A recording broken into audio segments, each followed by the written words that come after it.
У Оксфорді 24 новembra 2021 года издали книгу за афонського старця Аввакума Вакарова із Закарпаття. Як могла так високо оцінитися ця книга? В Оксфорді дійсно іздали книгу про афонського старця Аввакума Вакарова. Він є етнічний русин із Подкарпатської Руси. Він являвся учасником і, звісно, православного святого і учеником.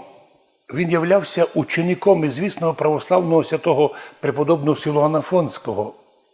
А на Афон попав у часи Чехословакії, коли наша Подкарпатська Русь, як Національна Республіка Русинів, перебувала в Чеській Федерації. І коли молоді русини прийшли на Афон, то має в паспортах як русини, греки то розуміли як руські. Бо всі русини завжди рахували, що русин єдин, а народ руський. Так їх там прийняли за руських, і вони в трудні часи для Афона, особливо у 70-ті роки, сохранили Пантелей монастир від розорення. І нині історія славить подвиг русинов, серед них і старець Афонський Аввакум, про якого була іздана книга. Проведена була міжнародна конференція, організована нашою Мукачево-Ужгородською єпархією разом з Київською духовною академією і з університетом. Ну і головне, що ми іще раз подивилися на славну нашу історію. Історію подкарпатських русинов, які завжди були там, де потребувалася допомога. Напомню, що іменно етнічний русин, митрополит Лавр, був ініціатором воз'єднання зарубежної церкви православної з Руською православною церквою.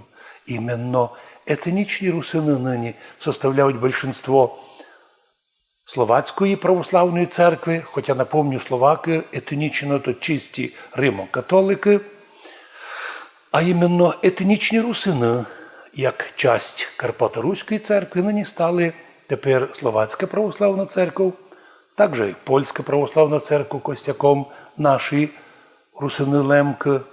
Те ж саме може і вісти і в Румунії більшість русинів православні.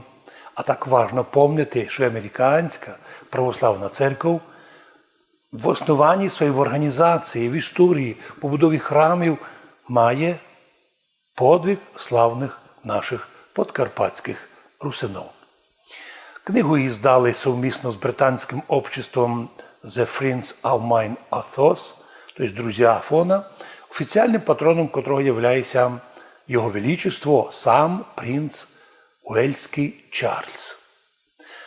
Издание осуществлено дійсно по благословенню митрополита Діоклетійського Калиста, і іменно як православний богослов, професор Оксфордського університету, він організував оту видачу цієї книги.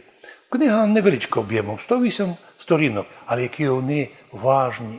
На кожній страниці стільки много благодатних, малоізвісних архівних істочників, на примірі афонського старця Аввакума Вакарова, який спочив у 1972 році.